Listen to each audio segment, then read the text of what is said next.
그러니까 이렇게 안산 동산교회가 30주년을 맞이해서 또 교회를 한번 평가해보고 더 높은 도약을 시도하는 자리에서 여러분 만날 수 있게 너무 반갑습니다.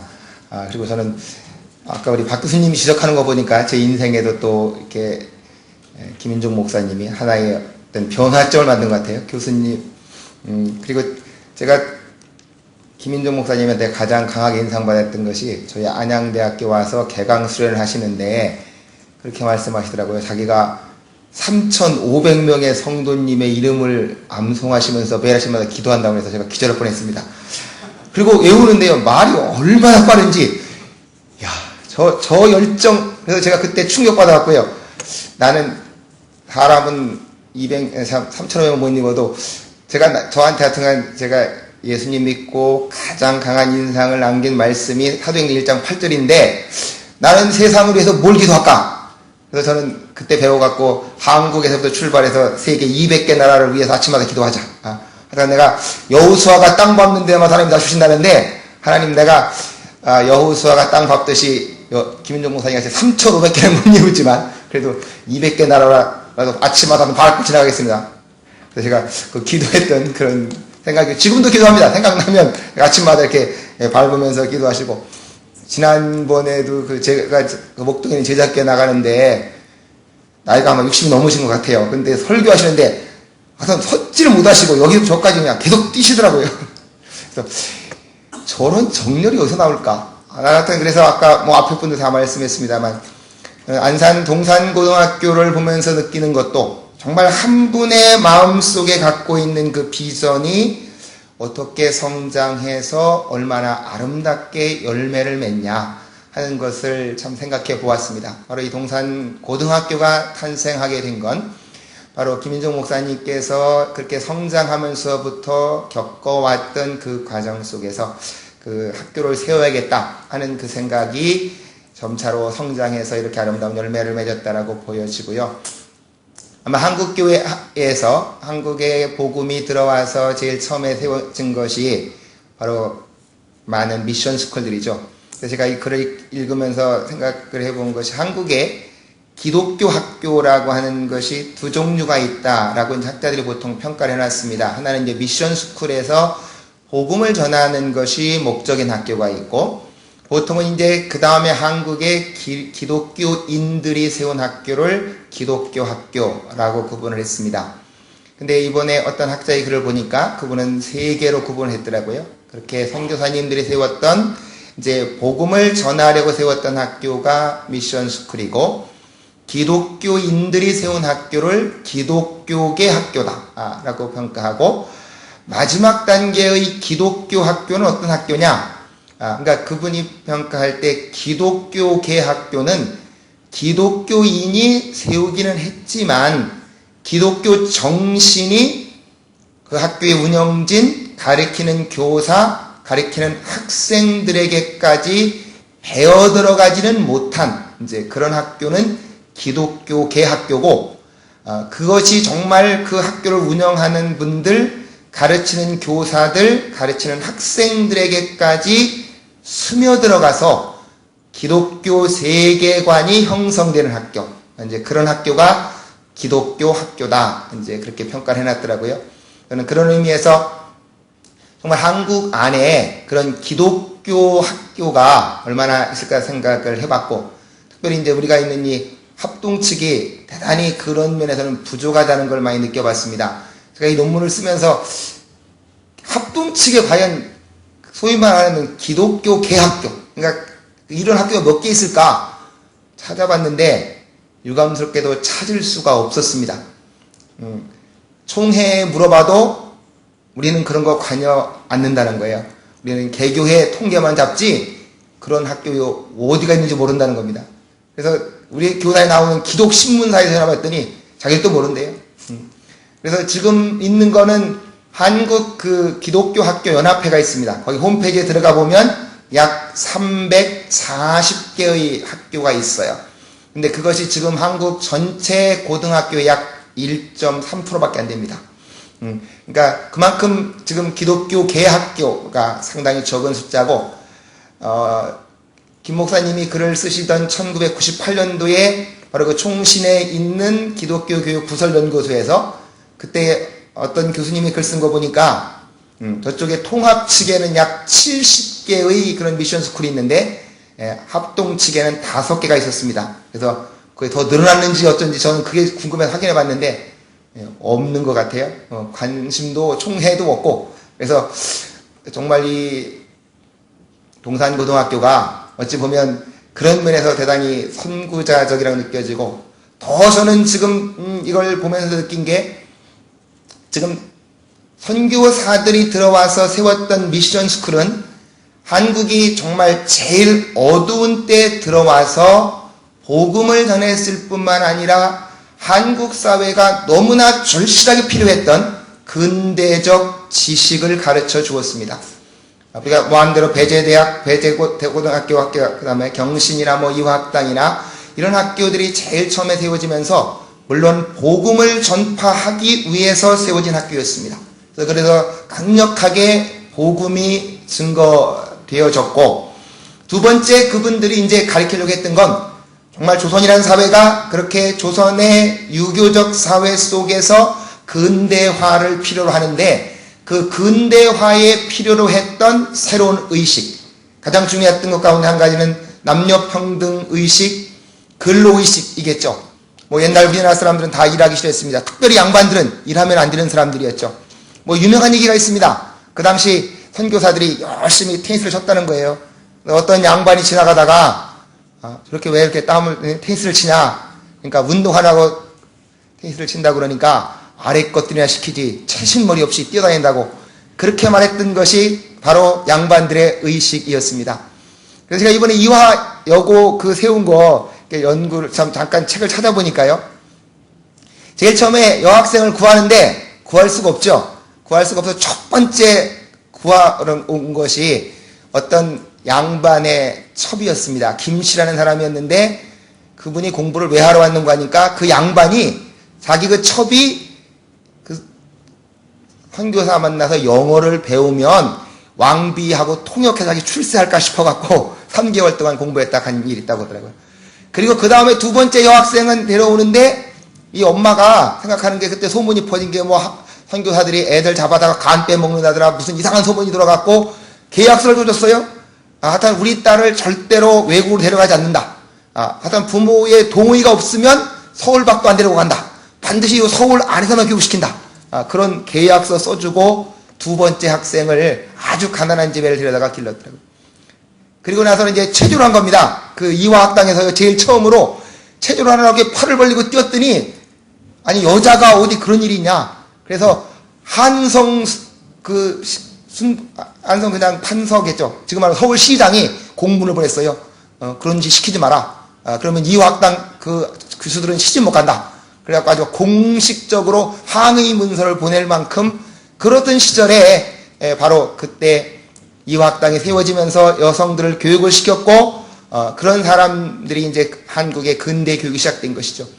결국은 미션 스쿨이 처음에 들어와서 그렇게 새로운 의식이 필요할 때, 남녀가 평등하고 새롭게 일해야 될 것이 필요하고 여러 가지 새로운 의식이 필요할 때 한국 사회가 요청하는 그런 인재를 길러냈습니다. 뭐 다 아시는 대로 배재학당에서 나왔던 것이 이승만 대통령 같은 분이고, 한글을 연구했던 주시경 같은 분이었습니다. 저는 이번에 그 경신학당, 언더우드 학당을 온 것도 깜짝 놀란 게요, 바로 그 김구하고 같이 활동을 했던 누구죠? 예, 김규식.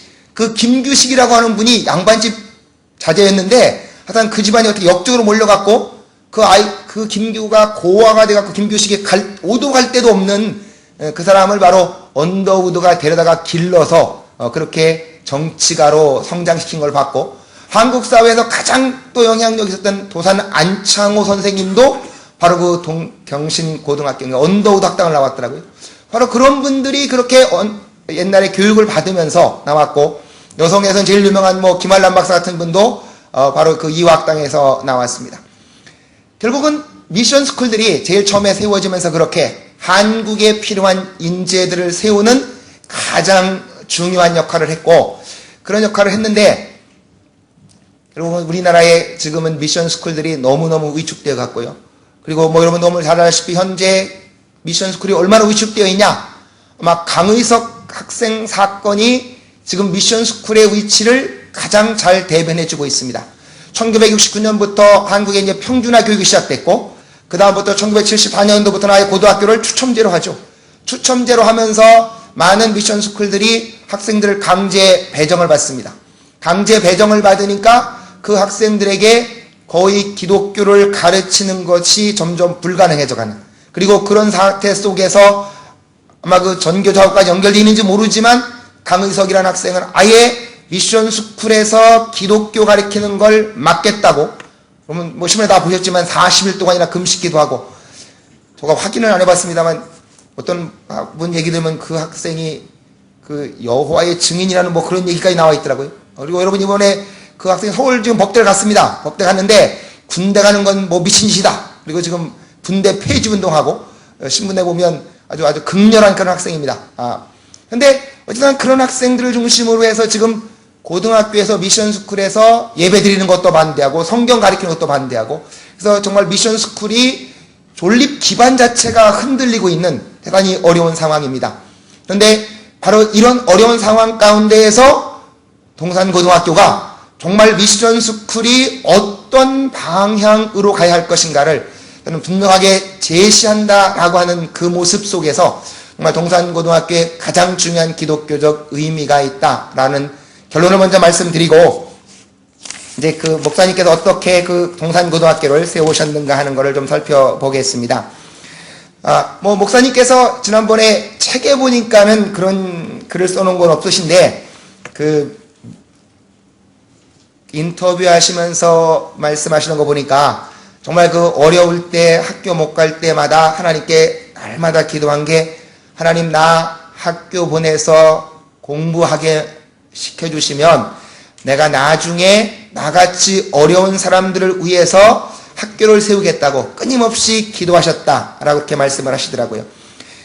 결국 그렇게 끊임없이 그렇게 기도하셨고, 이제 그것이 결실을 맺게 된 것은 바로 이 안산이라고 하는 도시에 내려오시면서 그런 결실을 맺게 되어졌습니다. 근데 또 목사님에게 그 영향을 준 사람들이 누굴까? 우리가 보면 어떤 중요한 일을 하시는 분들 보면 다른 분들에게 많은 영향을 받는 것을 볼 수가 있습니다.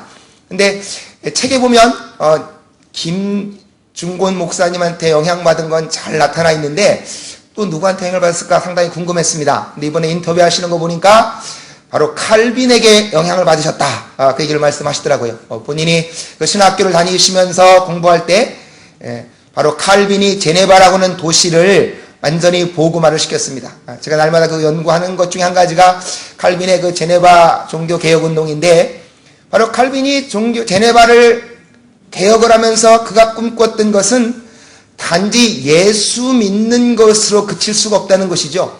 예수님을 믿는 것이 삶으로 온전히 연결되어야 된다. 그래서 그는 그때부터 소위 지금 우리가 있는 당회라고 하는 걸 만들었습니다. 목사님하고 장로님하고 당회를 만들어서 주일날 안 나오는 사람들은 왜 안 나오는지 조사해서 교회 안 나오면 징계까지 할 정도로. 그래서 그는 모든 사람들이 예수 믿을 뿐만 아니고 거룩한 삶을 살게 만드는 게 칼빈의 목표였습니다. 그래서 그는 칼빈이 평생 동안 추구했던 건 이 제네바라고 하는 도시가 하나님을 영화롭게 하는 거룩한 도시를 만들겠다. 그래서 그 도시는, 제네바라는 도시는 나중에 가장 거룩한 성시가 됐습니다. 그래서 스코틀랜드를 그 개혁을 했던 존 낙스가 그 제네바를 보고 와서 한 말이, 예수님 이후에 가장 완벽한 학교가 바로 이 제네바라는 것이죠. 그래서 바로 그 낙스가 제네바의 모습을 보고 감동받아서 나중에 스코틀랜드에 가서 종교개혁을 합니다.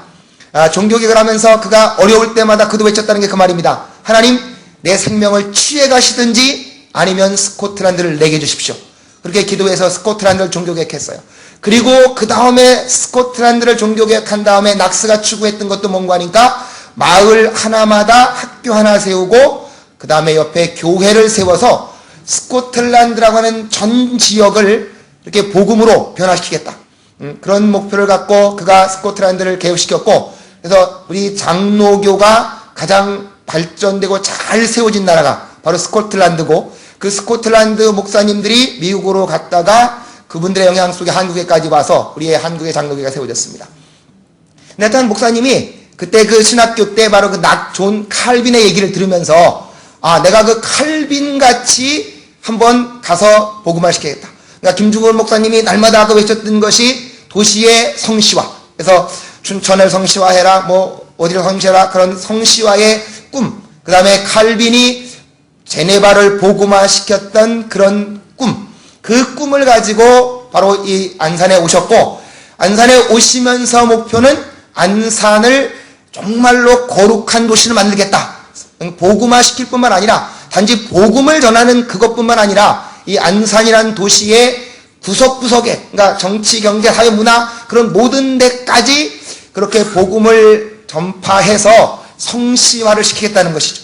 그러면 결국 그런 성시화를 어떻게 이루겠냐 하는 겁니다. 그런 성시화를 이루겠냐? 당연히 교회 세워서 복음 전파하는 그 축과 함께 동시에 굴러가야 될 또 하나의 축은 바로 그 교육을 통해서 사람들을 시킬 때 안산을 진정한 성시화를 이룰 수 있지 않겠냐 하는 것이 늘 꿈이었고, 그래서 개척하신 지 3년 뒤엔가 야간학교를 시작하셨다고 그러더라고요. 본인도 이 안산을 와서 제일 처음에 본 느낌이 신공업단지 조성반월단지 하는 그 팻말을 보시면서 느낀 게, 본인이 중학교 다닐 때, 그 사대부중 다닐 때 구로공단 사셨다고 책에 보니까 나와 있더라고요. 구로공단 하면 저도 생각이 납니다. 제가 72년도에 저도 구로동에 왔어요. 서울에 고등학교를 다니면서 왔는데, 제가 살던 지역이 지금 가보면 구로 고등학교 바로 뒷자리였습니다. 거기 앞에 가면은요, 공장 폐수가 지금도 제 머리에 너무너무 각인돼 있어요. 파란 물이 흘러가는 게 발만 담그면 정말 독이 올라와서 막 썩어 죽을 것만 같아요. 그러면 그때 느낀 게, 아마 지옥에 가면 이 강물이 이렇지 않을까 느끼는 막 물이 다 써갖고 그 독극물, 공장에 나온 독극물하고 막 다 흘러가던 그 공단 지역이 72년도까지 그랬습니다. 그리고 지금 제2경인전철 그 2호선 지나가는 대림역 거기 가면은요, 그 정말 오물이 그냥 똥물이 다 흘러가죠. 그 옆에 그 슬리핑백이라고 하는 거 짓고 사람들 살던 그런 동네였습니다. 72년도 제가 왔을 때도. 근데 목사님도 자기가 그 구로 공단에 살면서 정말 그들의 그 좌절감이 오죽하겠습니까? 학교도 못 가고 맨날 사람들이 듣는 소리는 공순이, 공돌이, 집에 가봐도 날마다 그런 사람들의 그 모습이 떠오르셨고, 정말 나는 이 안산의 이런 사람들, 나는 행복한 전도단가에 거기 읽어보시니까 제일 처음에 여기 왔더니 어떤 분이 했다고 그래요? 목사님은 망하지도 않았는데 여기 안산에 왜 왔냐고.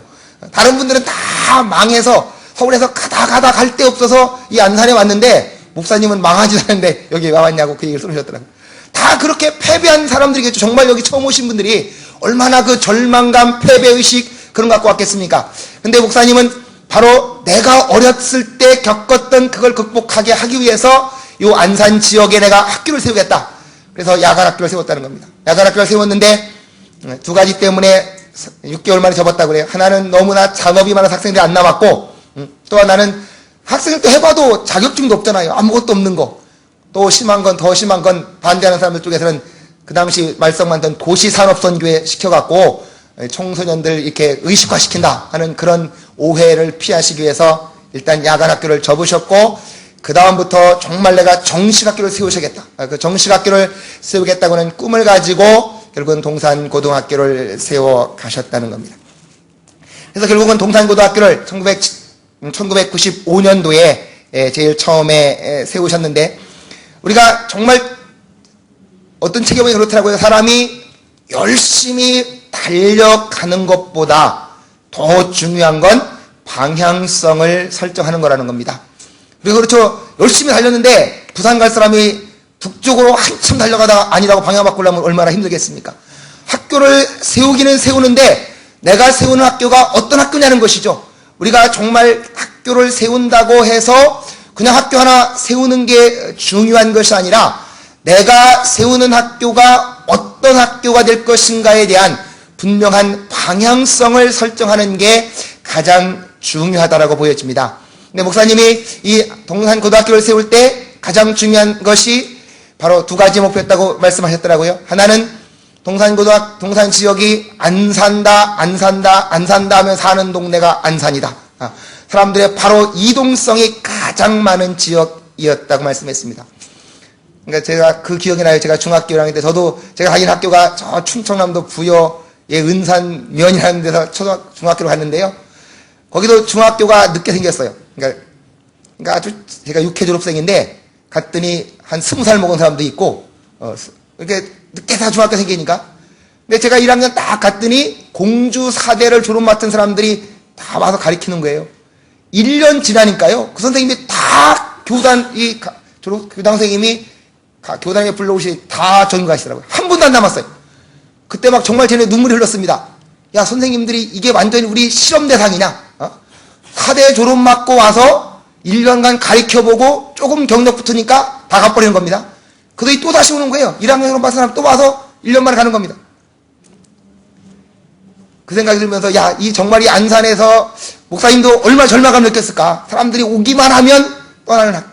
그래서 이 안산 동사교를 세우시면서 살고 싶은 안산, 내가 영원히 안산에 살고 싶다는 그것을 사람들에게 심어줘서 정착하는 도시로 만들고 싶다는 그 분명한 목표를 갖고 동산교를 세우셨고, 그렇게 세울 때 이 동산고등학교는 바로 이 지역의 사람들이 가장 갖고 있는 교육의 열망을 심어주기 위해서 그저 그런 학교 아닌 하나뿐인 분명한 기독교 명문고등학교를 세우겠다는 그 분명한 목표를 세우셨다는 겁니다.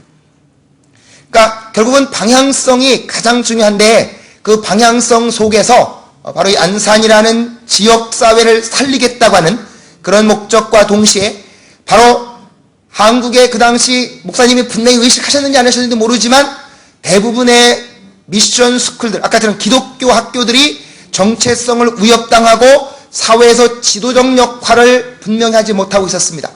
아처럼 처음에 세웠던 미션 스쿨들은 한국이 필요로 하는 그런 근대적 의식을 심어주면서 한국 사회를 이끌어가는 분명한 지도자들을 배출하는 역할을 했는데, 아까도 말씀드렸지만 90년대 중반에 오면 이미 미션 스쿨들은 많은 학교들이 그렇게 학생들을 강제로 배정받으면서 기독교의 정체성도 상당히 약화되고 어떤 뚜렷한 목표를 세워서 정말 한국 사회가 필요로 하는 기독교적인 마인드를 가진, 그러면서 한국 사회를 끌어갈 만한 분명한 지도자를 배출하지 못하는 그런 위기의 시기였습니다. 목사님이 그것까지 분명히 의식하지는 못했는지 모르지만 하여튼 안산 지역을 살리시면서 기독교 학교로서 탁월성을 추구해서 한국 사회가 필요로 하는 기독교 인재를 기르는 하나뿐인 학교를 세우겠다. 하나뿐인 학교를 세우겠다고 하는 분명한 목적, 의식을 세우시고 이 학교를 세웠다는 것이죠. 저는 바로 여기에 가장 중요한 것이 있다고 보여집니다. 이 안산 동산고등학교가 세워지면서 그 방향성을 가장 분명하게 세우셨고, 그래서 그렇게 하나뿐인 탁월성을 가진 학교를 세워놓은 다음에 목사님은 그것을 내가 어떻게 구현해 갈 거냐 하는 것이죠. 우리는 또 하나 목표는 거창하게 잡기가 굉장히 쉽습니다. 근데 많은 사람들이 정말로 그 목표를 이루는 방법론이 따라가지 못하고 열정이 따라가지 못하는 경우가 많죠. 그리고 대부분의 많은 사람들은 꿈은 거창한데 그것을 어떻게 이룰 거냐는 겁니다. 네, 목사님은 바로 하나뿐인 학교, 그렇게 안산을 살리면서도 한국 사회를 끌어갈 기독교적 인재를 기르기 위해서 가장 중요한 건 그런 선생님들을 어떻게 뽑을 거냐는 거예요. 그리고 모든 학교의 성패를 좌우하는 건 가르치는 교사들입니다. 결국은 그 교사분들이 목사님이 갖고 있는 그런 비전을 얼마나 같이 공유해서 그것을 학생들에게 심어주느냐 따라서 그 학교는 서느냐 무너지냐가 생겨나겠죠. 그래서 목사님이 그 마음속에 가장 결정했던 건 바로 이 학교를 그렇게 하나뿐인 학교로 세우기 위해서 거기에 걸맞는 선생님들을 세우겠다라고 하는 것을 분명히 세우셨고, 그것을 이루어갔다는 겁니다. 그 원칙이 4가지였습니다.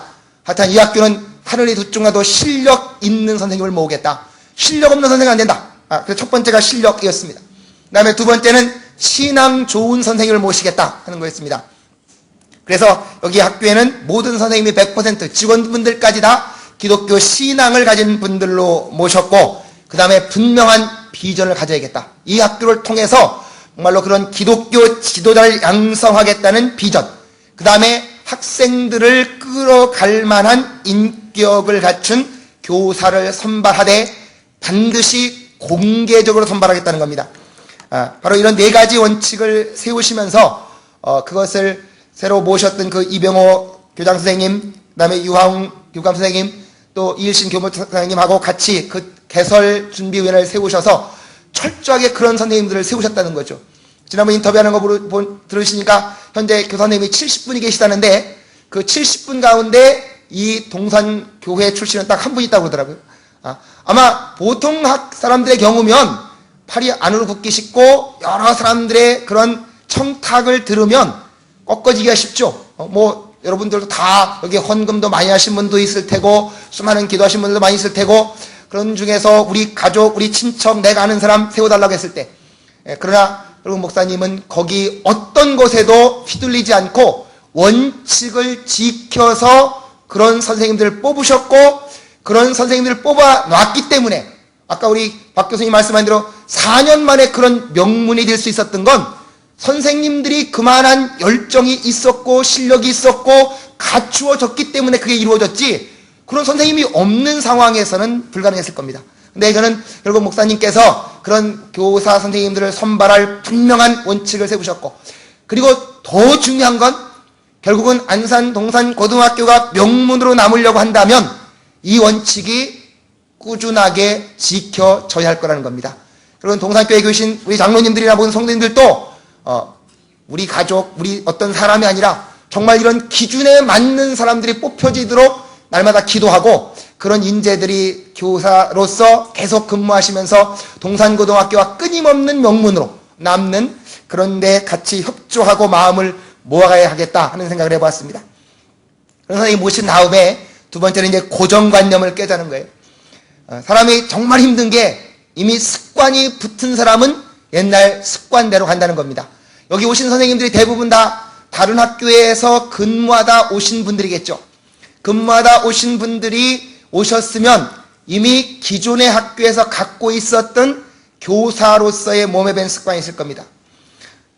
제가 사대를 졸업받고 제일 처음에 발령받았던 데가 1979년도 3월 달에요. 구로 중학교라는 데를 갔어요. 제가 살았던 데가 구로동이었고 바로 그때 처음으로 그 학교를 세웠습니다. 구로동에는 중학교도 없었어요. 다 영등포로 가서 참 힘들게 했는데 그 학교를 딱 가서 제가 느낀 게 선생님들이 정말 아니다는 느낌을 받았습니다. 상당히 많은 선생님들이 수업 시간만 나오면 바둑 두고 있고 이 소망이 별로 없어 보여요. 왜 그러냐? 이미 중고등학교 가르칠 거는 다 알고 있고 타성에 젖어서 그냥 그렇게 가는 모습이었습니다. 그래서 나는 이건 아닌 것 같다 해서 제가 좀 계속 공부를 한 거고, 제가 그래서 계속 공부를 했고, 공부할 때마다 많은 사람이 묻는 거예요. 당신은 뭐 때문에 공부하냐? 그래서 나도 모르겠다. 그러나 나는 그렇게 앉아서 있는 그 타성에 젖은 그 모습은 난 못 보겠다 했던 기억이 납니다. 근데 많은 선생님들이 아마 이미 학교 안에서 그렇게 여기 나중에 보면 산무 없는 학교 나오잖아요. 뭐 선생님들 학생들 한 대씩 때리고 공부하는 거, 선생님 학생들 여러 가지 그 학교에 어떤 게 있었겠죠. 근데 목사님께서 제일 먼저 했던 게 고정관념을 깨라. 그래서 동산고등학교에 오신 분들이 제일 쓰면 안 되는 말은 이전 학교에서는 이렇게 했습니다 라고 하는 말을 금기시해서 여기는 기독교 학교로서의 새로운 모델을 세워간다. 그러니까 이 새로운 모델을 세우는 학교에 맞는 새로운 가치관을 만들어내고 거기에 맞는 교육을 실시하고 그래서 새로운 모델을 만들어가자고 말씀하셨고, 그런 속에서 선생님들이 거기에 같이 동조하기 시작했다는 겁니다. 근데 고정관념을 깨자라고 말하는 건 쉬운데 이제 그 다음에 정말 선생님들을 그런 의식으로 어떻게 바꾸겠냐는 것이죠. 결국은 거기에는 목사님의 끊임없는 노력이었습니다. 결국은 건학 정신을 구현하기 위해서 선생님들하고 결국은 제자 훈련을 하셨다는 거죠. 목사님이 갖고 있는 걸 교사들에게 심어주기 위해서는 목사님 자신이 본을 보이는 수밖에 없는 거죠. 교육학에서 늘 말합니다. 말로 하는 건 아무도 안 따라간다는 겁니다. 말로 하는 건 안 따라가는데요. 학생들은 정확하게 배우는 건 선생님들의 행동은 따라간다는 거예요. 행동은 따라가죠.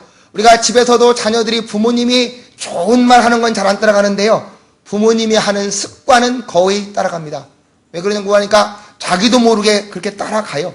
그만큼 새롭게 사람을 바꾸려고 하는 건 그리고 목사님 자신이 제자 훈련을 통해서 그 선생님들에게 고정관념을 깰 수 있는 토대를 만들어 줘야 했다고 보여집니다.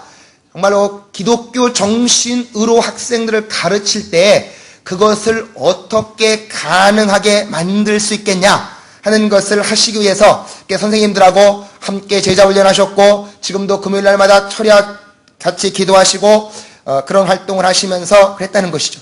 그리고 이제 그것도 10년간 지나면 다시 녹슬어져 가니까 지금은 생수의 강까지 하셔서 선생님들도 방학 때 생수의 강에 들어가셔서 재충전을 받으시면서 바로 과거에 있던 학교의 고정관념을 깨고 기독교적인 정신으로 학생들을 가르칠 수 있는 신앙적 토대가 만들어졌다고 하는 겁니다.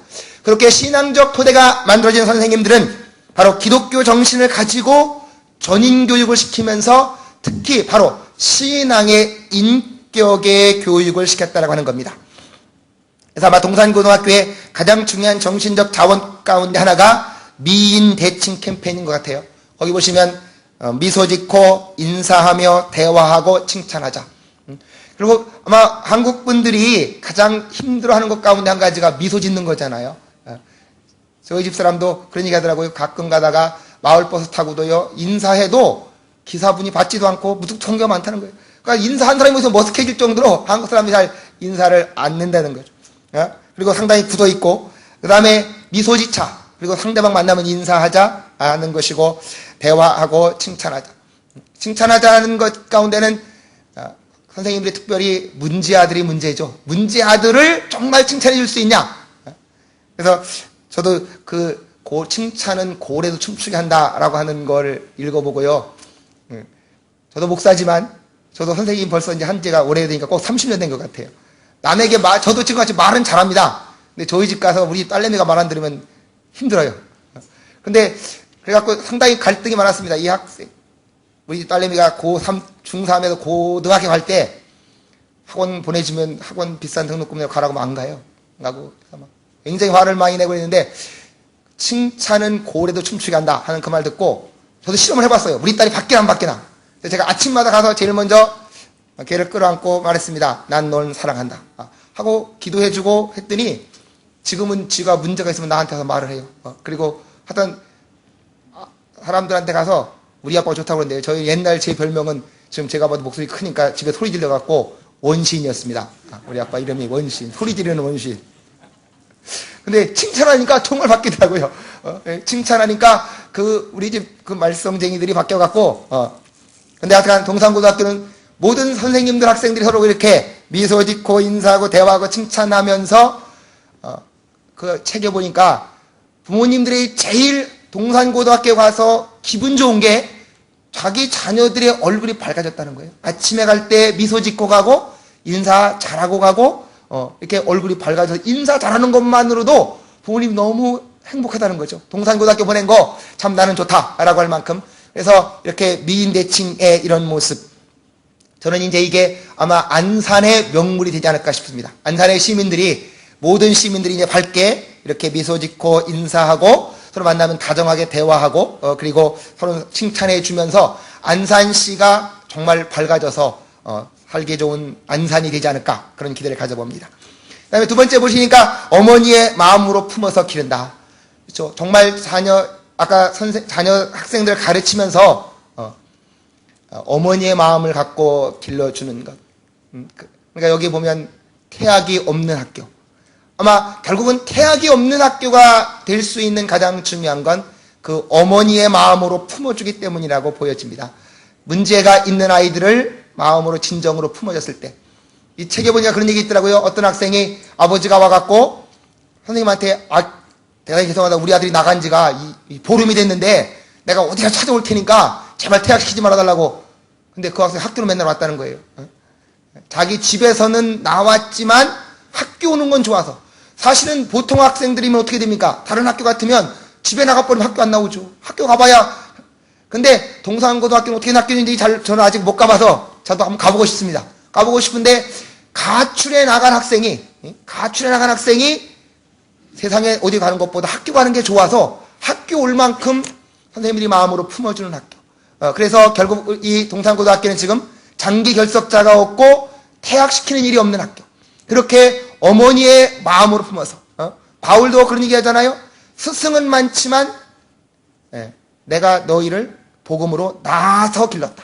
학생들 기를 때 이렇게 어머니의 마음으로 품어서 길러주면 아마 그 학생들이 정말 그렇게 장기 결석자가 없고 퇴학이 없는 그런 학교. 그래서 문제 아들도 여기 오면 그 마음이 녹아져서 건강한 학생이 되는 학교. 그런 아름다운 학교가 되는 것 같습니다.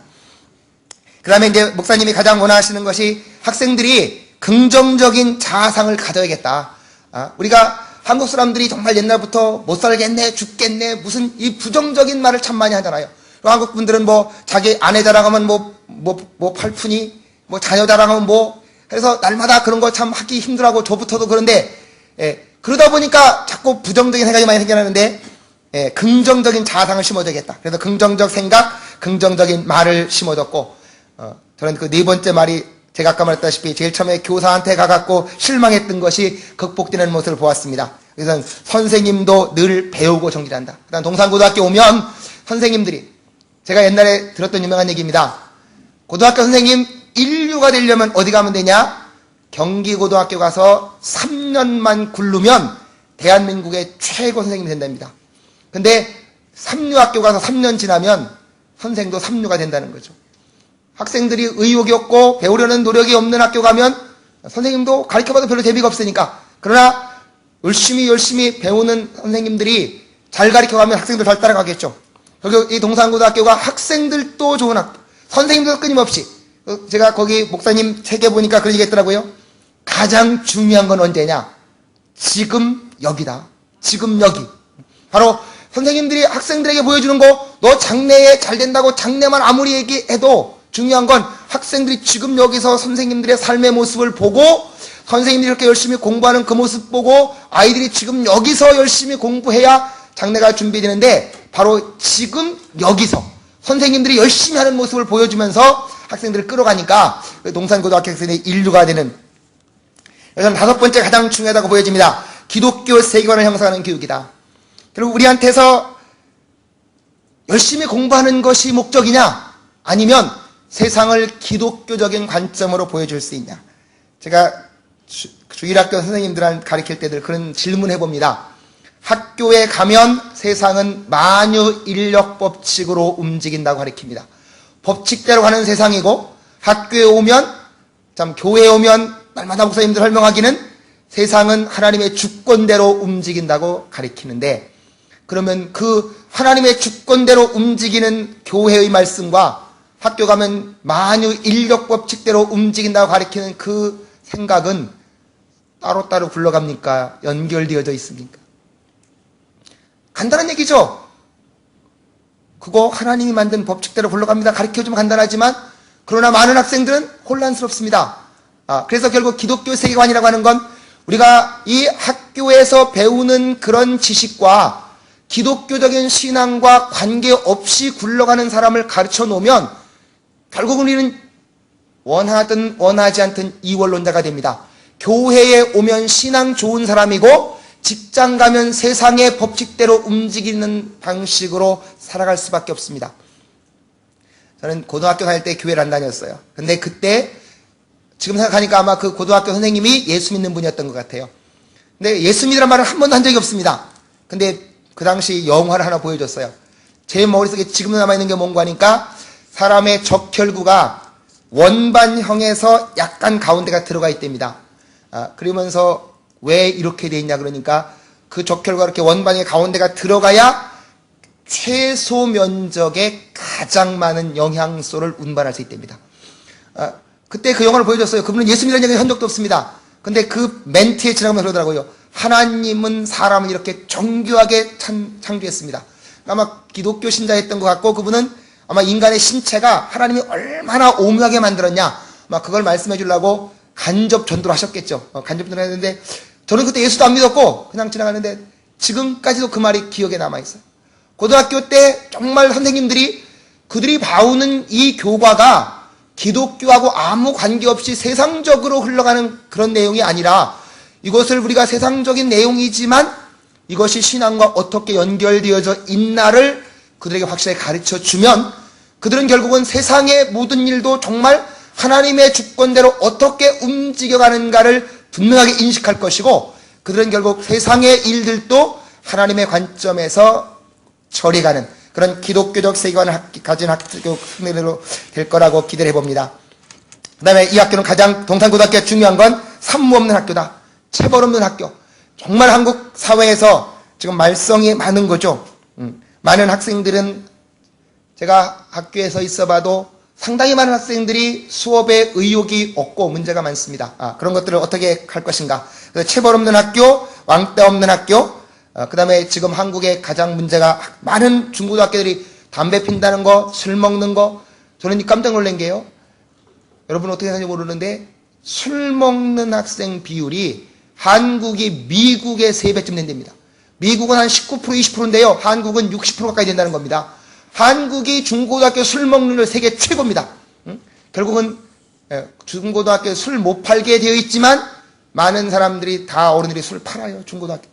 그리고 부모들도 많은 분들이 그런 걸 교육을 안 시키니까 참 이게 굉장히 문제가 되는데 어쨌든 간 이 동산고등학교는 이런 게 다 없는 학교라는 거죠.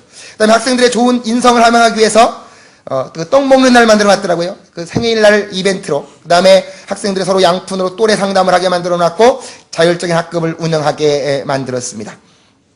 그 다음에 학생들에 대한 신앙교육을 해서 그런 채플도 드리고 상호성김의 세족식도 하고 이런 신앙교육을 하면서 엄청난 그런 학생들의 신앙교육은 내가 신앙으로 성장한 안산 동산고 출신하고는 소위 말하는 나는 명문학교 출신하고는 분명한 의식을 갖고 나간다는 것이죠. 그래서 학생들의 그런 전인교육, 인성교육에 대한 결과는 뭐냐? 봉사하고 섬기는 생활을 실천해서 가고 싶은 학교, 머물고 싶은 교실이 되었고 스승에 대한 신뢰와 존경이 나와 있습니다. 거기 보니까 학생들이 선생님을 존경해서 스승의 나무를 심어주기도 하고 촌지 없는 학교를 만들기 위해서 스승의 날에 음식 대접은 졸업생들이 와서 하고 그 졸업생들이 우리 학교 나온 거 자랑스럽다고 대학교 들어간 학생들이 자기네 교복 입고 와서 선생님 축하시켜주고 아마 이런 학교는 없는 것 같아요. 많은 사람들이 학교 졸업 맞고 나가면 학교 잊어버리는데 정말 그만큼 자기 학교에 대한 자랑스러운 마음이 있고 스승을 존경하기 때문에 이렇게 되어진다는 겁니다. 그 다음에 부모 밑에 있는 문제 학생이라는 그런 편견까지 극복되어져서 학생들이 건강하게 살아갑니다. 학생들의 높은 성취도 여러분 다 아시다시피 전국에서 지금 높은 성취율 5번째에 올라가 있습니다. 저는 주목하고 싶은 게요. 정말 학생들이 그렇게 공부를 잘하는 것보다 더 중요한 건 그런 신앙 인격이 갖춰진 사람이 공부를 잘한다는 겁니다. 저는 동산고등학교에 정말로 기대를 거는 건 바로 신앙 없이 공부 잘하는 사람들. 세상에 하면 뭐합니까?